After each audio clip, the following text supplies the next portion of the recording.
அன்புலங்களே, மாதா தொலைக்காட்சி நேயர்களே, நற்செய்தி மலர்கள் என்கின்ற இந்த நிகழ்ச்சிக்கு உங்கள் அனைவரையும் அன்போடு வரவேற்கிறோம். உங்கள் அனைவருக்கும் எங்களுடைய வணக்கங்களும் வாழ்த்துக்களும். இன்றைக்கி நாங்கள் இருக்கிற இடம் அஸ்ஸாம் மாநிலத்தில் கவுஹாட்டியில் இருக்கிறோம். இங்கே இருக்கிற மிஷினரிமார்கள் எப்படிலாம் பணி செய்கிறாங்க அப்படின்னு சொல்லி தான் எடுப்பதற்காக வந்திருக்கிறோம். இந்த நாட்களில் பல நாட்கள், இந்த வாரங்கள் எல்லாம் தொடர்ந்து அஸ்ஸாம் மாநிலத்தில் தான் இருந்து அங்கே எப்படிலாம் பணி செய்கிறாங்க அப்படின்னு சொல்லி உங்களோடு பகிர்ந்து கொண்டு இருக்கிறோம். இன்றைக்கி நமக்கு வந்திருக்கிற சிஸ்டர் அவர்களை உங்களுடைய அனைவருடைய சார்பாக அன்போடு வரவேற்கிறேன். Sister, welcome sister. Thank you father. Sister, உங்களுடைய பேர், உங்களுடைய நேட்டிவ் என்னங்க? என் பேர் sister Dona Maria. Dona Maria. And நான் வந்து சொந்த ஊர் சென்னையில் நாங்கள் பிறந்து வளர்ந்ததெல்லாம் ஆவடி. அங்கே இருந்தீங்க? ஆமாம், அந்த இடத்துல. ஆவடியில் இருந்துட்டு இப்போ இங்கே வந்திருக்கிறீங்க. உங்கள் குடும்பம் எத்தனை பேர்? குடும்பத்தில் நாங்கள் 4 பிள்ளைங்க. எங்கள் அப்பா வந்து மிலிட்ரியில் இருந்தாங்க நிறைய வருஷம். ஸோ அதனால் நாங்கள் சென்னையில் செட்டில் ஆகிட்டோம். நாங்கள் 4 பேர். எனக்கு 2 அண்ணன் இருக்காங்க, ஒரு அக்கா, அப்போ நான் தான் கடைசி. நீங்கள் கடைக்குட்டி? ஆமாம். அவ்வளோ செல்லம் கொடுக்கல, கொஞ்சம் கண்டிப்பாக. மிலிட்ரியில் இருந்தார். அம்மா ரொம்ப ஸ்ட்ரிக்ட்டு. சரி சரி சரி, ஓகே. அவங்களாம் செட்டில் ஆகிட்டாங்களா? எல்லாரும் செட்டில் ஆகிருக்காங்க, சென்னையில் இருக்கிறாங்க. என்னோட ஒரு அண்ணன் சிங்கப்பூரில் ஒர்க் பண்ணிட்டு இருக்காங்க. இப்போ he has recently come back, but மற்றவங்க எல்லாரும் சென்னையிலே ஒர்க் பண்ணி செட்டில் ஆகிட்டு இருக்கோம். Okay okay. சிஸ்டர், நீங்கள் உங்களுக்கு தேவழைத்தல் எப்படி கிடைச்சிச்சு? சிஸ்டர் ஆகணுங்கிற எண்ணம் எப்படி வந்துச்சு?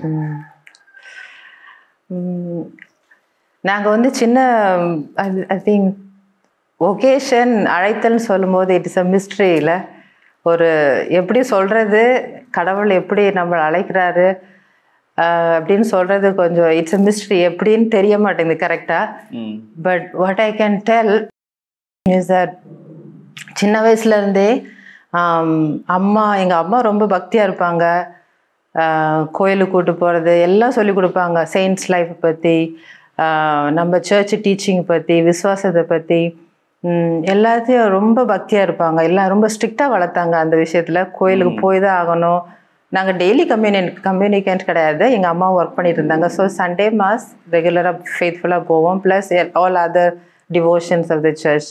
டெய்லி ரோசரி சொல்கிறது, வீட்டில் ஜெபமாலை சொல்லுவாங்க, நொவேனா சொல்லுவாங்க. அந்த மாதிரி வந்து ரொம்ப கிறிஸ்டியன் அட்மாஸ்ஃபியரில் தான் எங்களை வளர்த்தாங்க அம்மா. அப்பாவுக்கு ரொம்ப Christian values is not very pious like that. But he has lot of the gospel values. ரொம்ப அப்பாவுக்கு வந்து அவ்வளோ பக்தி இல்லை என்றாலும் பக்தி இல்லாத கோயிலுக்கு போயிடுவாங்க. ஆனால் வந்து நம்ம ரொம்ப ஃபெய்த்ஃபுல்லாக நம்ம வந்து கிறிஸ்டியன் லைஃப் வாழணும் அப்படின்னு சொல்லி கொடுப்பாங்க எப்போதுமே. அப்பா அட்வைஸ் நிறையவே கொடுப்பாங்க எங்களுக்கு. ஸோ அந்த மாதிரி ஐ திங்க் அந்த Christian family atmosphere is a foundation நம்மளோட அழைத்தலுக்குன்னு. குடும்பம் தான் வந்து ஃபவுண்டேஷன் சொல்லலாம்.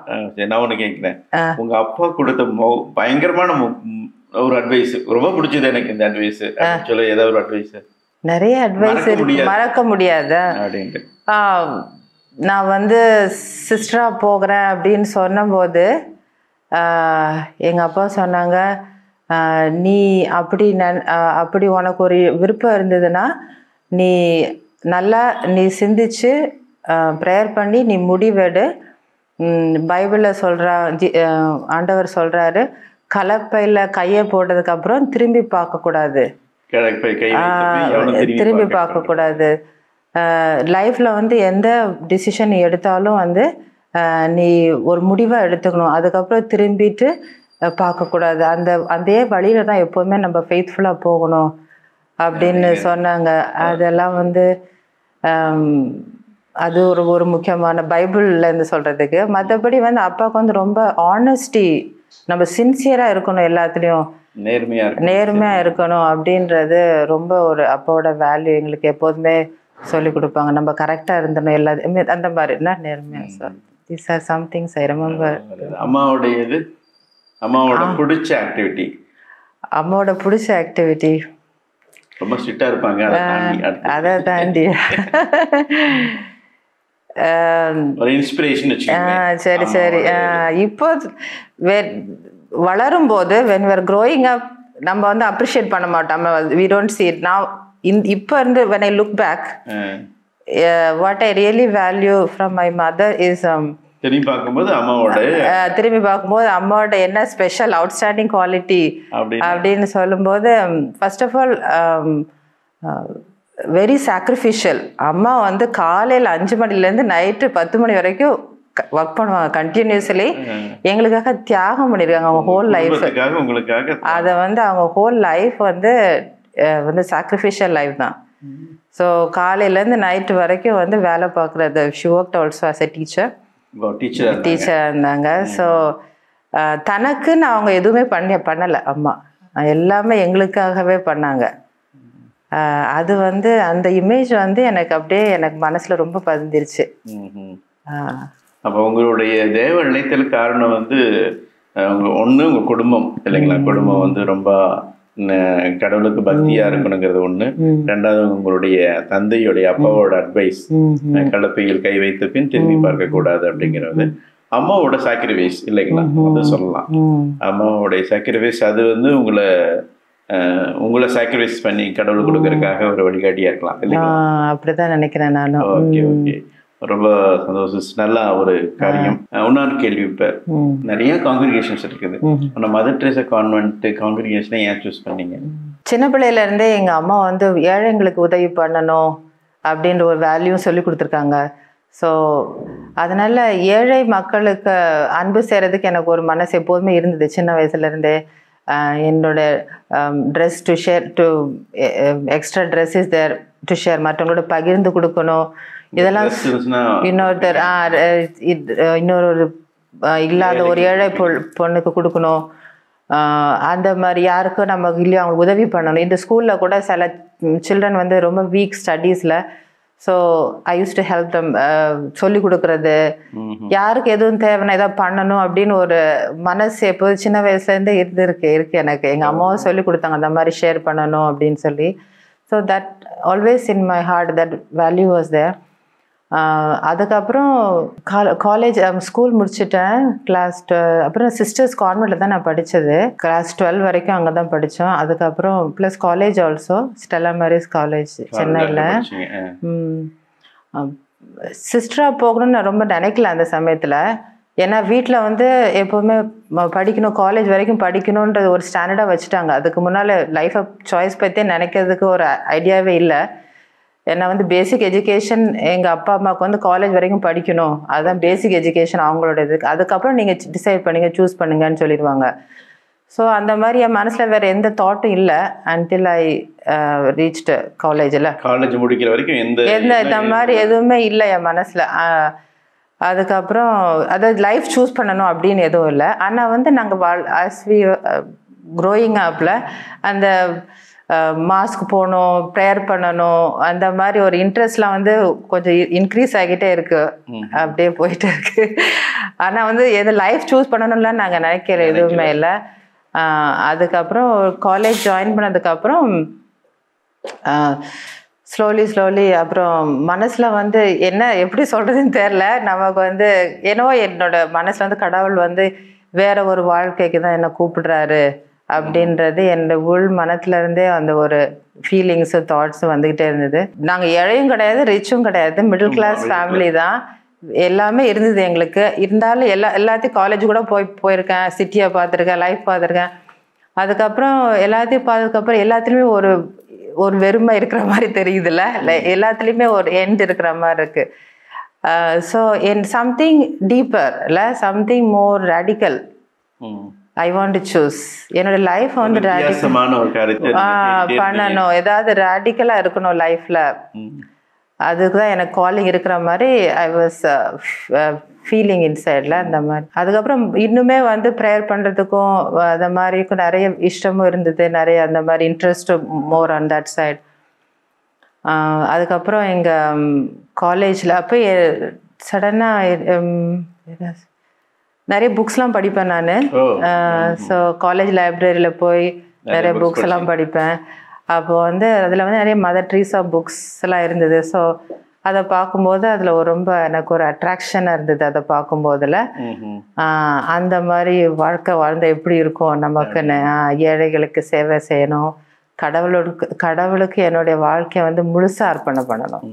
என்ன செஞ்சாலும், அதுவும் எங்கள் அப்பாவோட ஒரு வேல்யூ, எது செஞ்சாலும் முழுசாக செய்யணும். ஸோ அந்த மாதிரி ஒரு இன்ட்ரெஸ்ட் இருந்தது. ஸோ அதை புக்ஸ் எல்லாம் படிக்கும்போது பார்க்கும்போது I was attracted to that. அப்புறம் ஸோ அப்படியே இது பண்ண அப்புறம் காலேஜ்லேயும் எங்களுக்கு நிறைய எவ்ரி இயர் ரிட்ரீட் இருக்குது, அரேஞ்ச் பண்ணுவாங்க, 1 day ரிட்ரீட் அந்த மாதிரி. அப்போ ஃபைனல் இயர் வந்து 2 days retreat. We have to stay somewhere and then attend 2 days retreat. ஒரு இடத்துல பண்ணிட்டு 2 நாள் அந்த மாதிரி. அது ஐ திங்க் இந்த சலேஷன் ஃபாதர்ஸ் இன் எண்ணூர் அவங்களோட யூத் ரிட்ரீட் சென்டர், அங்கே வந்து ரிட்ரீட்டுக்கு எங்களை கூட்டிகிட்டு போனாங்க. ஸோ அங்கே போகும்போது ஒரு நாள் இந்த நெக்ஸ்ட் டே வந்து ஃபாதர் சொன்னாங்க, நம்ம ஒரு ஓல்டேஜ் ஹோமுக்கு போக போகிறோம், நாங்கள் எல்லோரும் நீங்கள் வாங்க எல்லோரும் விசிட் பண்ணலாம், அவங்களுக்குலாம் சாக்லேட் கொடுக்கலாம் அப்படின்னு சொல்லிட்டு கூப்பிட்டு போனார். ஸோ எங்கள் குரூப் ஆஃப் ஸ்டூடெண்ட்ஸில். ஸோ அப்போ வந்து அங்கே போகும்போது அங்கே கூப்பிட்டு போனது வந்து மதர், அங்கே எங்களுடைய ஹோம் தான், அங்கே எண்ணூரில் எங்களுடைய டெஸ்டிடியூட்ஸ் ஹோம். அதுக்கு தான் கூட்டிட்டு மக்களுடைய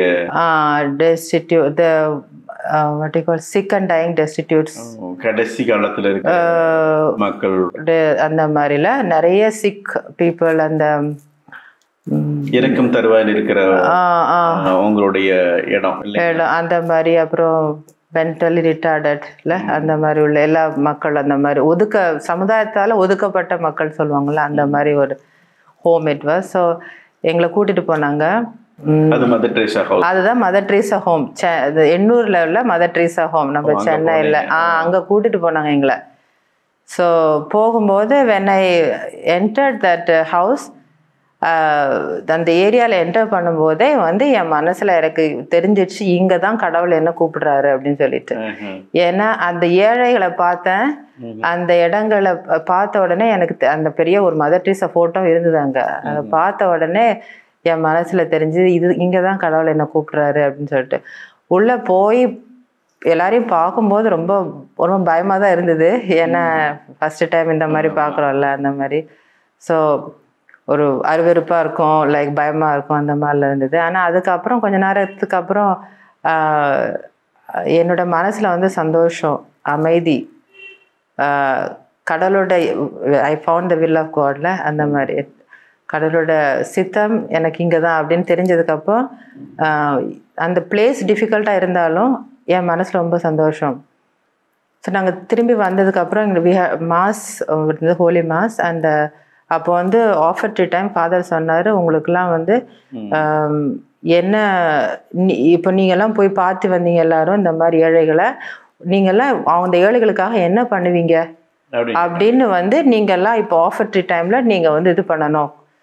அவர் சொன்னார் எல்லாரையும் என்ன பண்ணுவீங்க. அப்புறம் சம் கேர்ள்ஸ் வந்து நிறைய சொன்னாங்க, நான் வந்து I will dedicate some time, நான் வந்து ஏதாவது சேவை பண்ணுவேன். சிலர் சொன்னாங்க, நான் வந்து என்னோட இன்கம்ல வந்து நான் ஏதாவது கொடுப்பேன். அந்த மாதிரி தேர் ஷேர்ட் சம்திங். ஆனால் அந்த ஆஃபர் டு டைமில் வந்து என் மனசுல இருந்து கடவுள் என்ன சொன்னார்னா, என் வாழ்க்கையை நான் அர்ப்பணிப்பேன். நீங்க சொன்னீங்களா? அதை சொன்னேன் நான். ஓப்பனா சொன்னா ஞாபகம் இல்லை. அதுதான் அது. அப்போ வந்து ஃபாதர் சொன்னார், இப்போ எல்லாரும் வந்து உங்க மனசுல இப்போ ஃபர்ஸ்டே சொன்னார் எல்லாம் ஷேர் பண்ணுங்க. அதுக்கப்புறம் சொன்னாரு, நீங்க எல்லாம் வந்து இப்போ ஆஃபர்ட்ரி டைம் இருக்கு, நீங்க என்ன பண்ணுவீங்களோ இயேசுக்காக அதை வந்து நீங்க அர்ப்பணிங்கன்னு சொன்னார். அப்போ வந்து என் மனசுல இருந்து கடவுளே அதை கொடுத்தாரு அந்த வார்த்தையை, அந்த வாழ்க்கையை அர்ப்பணம் செய்யறேன்னு சொல்லிட்டு அப்படின்னு. அப்பதான் அந்த முடிவு எடுத்தது. பெரிய தேவனத்தினுடைய ஹிஸ்டரி சிஸ்டர் இது நல்ல ஒரு இது. அதன் பிறகு வந்து நீங்க முடிச்சீங்க காலேஜ். அது final year, that was final year, 3rd இயர்ல அதை முடிச்சிட்டேன் காலேஜ். அப்புறம் வீட்டில் வந்து சொன்னீங்களா? அதை முடிச்சுட்டு வீட்டில் வந்து சொன்னேன் நான். எக்ஸாம் முடிச்ச உடனே சொன்னேன் நான், சிஸ்டராக போகிறேன் இந்த மாதிரி மதர் ட்ரீசா கான்வென்ட்லன்னு. ஸோ எங்கள் அம்மாலாம் சொன்னாங்க, இது ரொம்ப கஷ்டம் அந்த காங்கிரிகேஷன், மற்ற காங்கிரிகேஷன் மாதிரி கிடையாது, இது ரொம்ப கஷ்டமான வாழ்க்கை, தியாகமான வாழ்க்கை, உன்னால் அது முடியாது. ஏன்னா I was not very healthy, எனக்கு ஹெல்த் ரொம்ப நல்லா இல்லை அவ்வளோவா. I use to get sick and all. உனக்கு இது வந்து ஒத்து வராது, நீ வேற ஏதாவது கான்வென்ட் சூஸ் பண்ணு அப்படின்னு சொன்னாங்க எங்கள் அம்மா. நான் சொன்னேன் என்ன ஆனாலும் இங்கே தான் நான் ஜாயின் பண்ணுவேன், இங்கே தான். இந்த வாழ்க்கை நான் வாழ்க்கையை கடவுளுக்கு கொடுக்கணும்னா முழுசாவே கொடுப்பேன் நான். எனக்கு கொஞ்சம் கடவுளுக்கு கொஞ்சம் வைக்க மாட்டேன். எந்த காங்கிரிகேஷனில் என் வாழ்க்கையை முழுசாக கொடுக்க முடியுமோ மேக்ஸிமம் ஆஃபரிங் அதுதான் எனக்கு வேணும். அது இந்த காங்கிரிகேஷனில் தான் கிடைக்கிற மாதிரி பிடிச்ச காங்கிரிகேஷன் இது. என்னோட அண்டர்ஸ்டாண்டிங் இதில் தான் வந்து நிறைய சாக்ரிஃபைஸ் பண்ண முடியும். இருக்கு, நிறைய இருக்குது. அப்போதைக்கு அந்த டைமுக்கு எனக்கு வந்து இப்போ இந்த காங்கிரிகேஷன்லாம் வந்து நிறையவே சாக்ரிஃபைஸ் இருக்கு. நிறைய வந்து ஒரு சிம்பிள் லைஃப் ஆல்சோல, வெரி சிம்பிளாக லைஃப். ஸோ அது வேணும்னு சொல்லி நான் எங்கள் அம்மாட்ட சொன்னேன், வேறு எதுவும் வேண்டாம், இங்கே தான் நான் ஜாயின் பண்ணுவேன், இதுலேயே இருப்பேன் அப்படின்னு சொல்லிட்டு முடிவு எடுத்துட்டேன். அப்போ தான் ஜாயின் பண்ணீங்க. அப்பா அம்மா மற்றவங்கெல்லாம் எல்லாம் ஓகே சொல்லிட்டாங்க? ஓகேன்னு சொன்னாங்க எல்லாருமே. தமிழ் லிட்டில் கொஞ்சம் ரிலேட்டிவ்ஸ், ஃப்ரெண்ட்ஸ், அப்புறம் வீட்டில் என்னோட பிரதர்ஸ் ஆல்சோ எல்லாம் கொஞ்சம் அப்போஸ் பண்ணாங்க தான். சொன்னாங்க இது வந்து எல்லாருமே அதே சேம் ரீசன் தான் சொன்னாங்க. ரொம்ப கஷ்டமான காங்கிரிகேஷன் இது, நிறைய பேர் போயிட்டு திரும்பி வந்துடுறாங்க. அப்புறம் நிறைய அவங்க whatever they knew about the டிஃபிகல்ட்டிஸ்ல அவங்கெல்லாம் சொன்னாங்க, சொல்லி என்னை வந்து டிஸ்கரேஜ் பண்ணாங்க. அந்த மாதிரி இருந்தது கொஞ்சம் அப்போசிஷன். ஆனால் எங்கள் அம்மா அப்பா வந்து எப்போதுமே வந்து சொன்னாங்க, அவளோட லைஃப் லெட்டர் சூஸ், அவளோட லைஃப் வந்து அவள் தான் சூஸ் பண்ணுவாள், அவளால் முடியும்னு சொல்கிறா, லெட்டர் கோ அண்ட் ட்ரை அப்படின்னு சொல்லி எங்கள் அம்மா அப்பா வந்து எனக்கு பர்மிஷன் கொடுத்துட்டாங்க. ஈவன் தோ அவங்களுக்கு வந்து அம்மா அப்பாவுக்கு தான் இன்னுமே அது சாக்ரிஃபைஸ், தியாகம். என்னை விட அவங்க பண்ணாங்கன்னு சொல்லலாம். பயங்கரமான தியாகம் தான் அவங்களுக்கு தெரியும். நம்ம மிஷினரி சிஸ்டம், அதர் ட்ரீஸா காங்கிரிகேஷன்னா வந்து நம்ம ஊரில் இருக்க முடியாது, வெளியிடலாம் போகணும், ரொம்ப திரும்பி பார்க்க முடியாது ஃபேமிலியெல்லாம். ஸோ அவங்க வந்து இன்னும் பெரிய தியாகம் பண்ணாங்க அப்படின்னு சொல்லலாம். அப்புறம் நீங்கள் ஜாயின் பண்ணீங்க இல்லைங்களா? எங்கே உங்களோட நோவிஷேட்டில் இருந்தது? நோவிஷேட் எங்களுக்கு நாங்கள் ஜாயின் பண்ணுறது வந்து சென்னையில் தான் ஃபஸ்ட்டு ஸ்டேஜ். அப்போ வந்து ஒரு 6 months அஸ்பேரன்ட்னு சொல்லுவோம். ஸோ 6 months வந்து சென்னையில் தான் இருந்தேன். அதுக்கப்புறம் கல்கட்டாவுக்கு போனோம் நாங்கள் எல்லாரும் ஃபார்மேஷனுக்கு. ஸோ ஒரு 1 year போஸ்டலன்சி 1 year அது ஐ வாஸ் கல்கட்டாவில் இருந்தேன். அதுக்கப்புறம் நோவிஷேட் 2 years. When I was first year novice I went to America, US. I went US. அதுக்கப்புறம் அங்கேயே தான் இருந்தேன் நான். என்னோட ஃபர்ஸ்ட் ஹவுஸ் இங்கே சான் ஃப்ரான்சிஸ்கோ, ஃபர்ஸ்ட் ஹவுஸ் அங்கே நோவிஷேட். ஐ வாஸ் இந்த நோவிஷேட் தேர். ஸோ ஃபர்ஸ்ட் ஹவுஸ் அங்கே தான் எடுத்தேன் நான். அதுக்கப்புறம் என்னோட first mission was New York region. முதல் வார்த்தைப்பாடு சான் ஃப்ரான்சிஸ்கோவில், கலிஃபோர்னியா. அதுக்கப்புறம் நியூயார்க்கில் என்னோட மிஷன் ஹவுஸ், ஜூனியர் ரேட்டுன்னு சொல்லுவோம், 5 years. ஸோ ஐ வாஸ் இந்த நியூயார்க் மிஷன். அதுக்கப்புறம் ஃபைனல் வார்த்தைப்பாடு we have 1 year before preparation, that வந்து வாஷிங்டன் டிசி. அங்கே தான் இருந்தேன் நான். அப்போ வாஷிங்டன் டிசியில் 1 year I was there for the formation. Final house அங்கே தான் எடுத்தேன். அதுக்கப்புறம் திரும்ப நியூயார்க்கே திரும்பி என்ன அதே ரீஜன் தான் அனுப்புனாங்க. ஸோ அகெயின் அங்கே வந்து ஒரு 2.5 years ஐ வாஸ் மிஷன். அப்புறம் அங்கேருந்து வந்து கல்கட்டாக்கு நோவிஸ் மிஸ்டர்ஸா அனுப்பி வச்சாங்க. அப்போ உங்களோட மோஸ்ட் ஆஃப் தி டைம் வந்து ஸ்டடீஸ் எல்லாம் வந்து ஸ்டேட்ஸ்ல. ஆமா ஆமா. இங்க வந்துட்டு அமெரிக்கா போய் அங்கெல்லாம் ஃபார்மேஷன் மோஸ்ட்லி படிச்சிட்டு இங்க வந்ததுக்கு அப்புறம் கல்கட்டால. ஆமா கல்கட்டால. பிறகு இப்போ வந்து மிஷன் வந்து அசாம் குவஹாட்டி இந்த ரீஜனுக்கு எனக்கு வந்து போஸ்டிங் கொடுத்துருக்காங்க. சரி சிஸ்டர், இப்போ நீங்கள் அசாம் மாநிலத்தில் இருக்கிறீங்க. அசாம் மாநிலத்தில் வந்து எத்தனை வருஷம் ஆச்சு இங்கே? இது 5th year. இது 5, இப்போ 4 வருஷம் முடிஞ்சிச்சு, இது 5வது வருஷம் ஆரம்பிச்சு பண்ணிருக்கீங்க. 5 வருஷம் இங்கே இருக்கிறீங்க. என்னென்ன பணி செஞ்சுட்டு இருக்கீங்க? நான் இந்த கான்வென்ட், இந்த ஹோம் இருக்கிறது, எங்களுக்கு நிறைய மிஷனரி ஒர்க் இருக்குங்க. பெரிய எங்களுக்கு ஒரு 100+ it's a home for the dying sick and dying destitutes. அதாவது நோயாளிகள் மற்றும் இறந்து போற காரியத்தில் இருக்கக்கூடியவங்களுக்கு அவங்களுக்குரிய ஹோம் இருக்கு. இது ஹோம் வந்து அபவுட் 80+ நீங்கள் வந்து ஆம்பளைங்க இருக்கிறாங்க, ஜென்ட்ஸ் பேஷண்ட்ஸு, அப்புறம் மேபி 40+ லேடிஸ் 120 பேர் பக்கம் இருக்கிறாங்க. அப்புறம் ஸ்டாஃப் இருக்கிறாங்க, ஹெல்ப் பண்ணுறதுக்கு ஸ்டாஃப் இருக்கிறாங்க. சிஸ்டர்ஸ் நாங்கள் ஒரு 10 பேர் இருக்கிறோம். ஆனால் இந்த ஹோமில் ஒர்க் பண்ணுறது 2 சிஸ்டர்ஸ் தான். மற்றவங்க ஏன்னா எங்களுக்கு we do other missionary work also.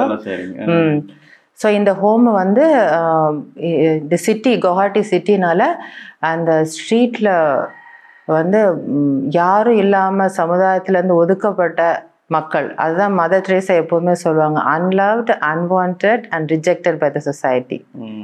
யாரும் இல்லாம, யாரும் வெறுக்கப்பட்ட, ஒதுக்கப்பட்ட, விரும்பப்படாத அந்த மாதிரி இவங்களை வந்து கடவுளோட இமேஜ், ஆண்டவர் இயேசுவோட இமேஜ் அதுல இருக்கு, அவரு உரிமை இருக்கிறதுனால நம்ம வந்து அவங்களுக்கு வந்து வி சர்வ் தம், பணி செய்கிறோம்ல. ஸோ அந்த மாதிரி வந்து நிறைய பேஷண்ட் டெய்லி எங்களுக்கு இருக்குது அட்மிஷன். டெய்லி வந்து மக்கள் கொண்டு வருவாங்க இந்த மாதிரி ஆளுங்களை. மக்கள் கொண்டு வராங்க, போலீஸ் கொண்டு வருவாங்க. நாங்கள் சிஸ்டர்ஸ் நாங்கள் வெளியே போவோம் இந்த ஃபேமிலி விசிட்டிங்காக, ரயில்வே ஸ்டேஷன் போவோம். அந்த மாதிரி இந்த மாதிரி யார் மக்கள் இங்கே அங்கேயும் இந்த ரோட்டில் வந்து கடந்திருப்பாங்க, சிக்காக இருப்பாங்க, அப்போ கடைசி ஸ்டேஜில் இருப்பாங்க, அந்த மாதிரி வந்து கொண்டு வர்றது எங்கள் ஹோமில் கொண்டு வருவாங்க. போலீஸ் கொண்டு வர்றது, சில சமயம் மக்கள் கொண்டு வருவாங்க, சில சமயம் நாங்களே கொண்டு வர்றது, சிஸ்டர்ஸும் கொண்டு வருவாங்க. அந்த மாதிரி வந்து டெய்லி வந்து எங்களுக்கு மக்களை கொண்டு வருவாங்க, அந்த வந்துக்கிட்டே இருப்பாங்க டெய்லி. அப்போ இது நேற்று கூட ஒரு ஆளை பயங்கர லாஸ்ட் ஸ்டேஜில் தான் கொண்டு வாங்க, சில சமயம் லாஸ்ட் ஸ்டேஜில் கொண்டு வருவாங்க. ஆனால் இப்போ வந்து எங்களுக்கு கவர்மெண்ட் நிறைய ப்ரொசீஜர் இருக்குது. முந்தி வந்து மதர் தெரேசா ஆரம்பித்த போது இது ரொம்ப சிம்பிள். அந்த காலிகார்டெல்லாம் வந்து அப்படியே ஜஸ்ட் கொண்டு வந்து மக்கள் இறப்பாங்க. அவங்களுக்கு வந்து இந்த சென்ஸ் அவங்களுக்கு வந்து மதரோட மனசில் என்ன குறிக்கோள்னா அவங்கள வந்து அமைதியோடையும் சந்தோஷமாகவும் கடவுளோட இட்ஸ் எ ரெக்கன்சைல்னா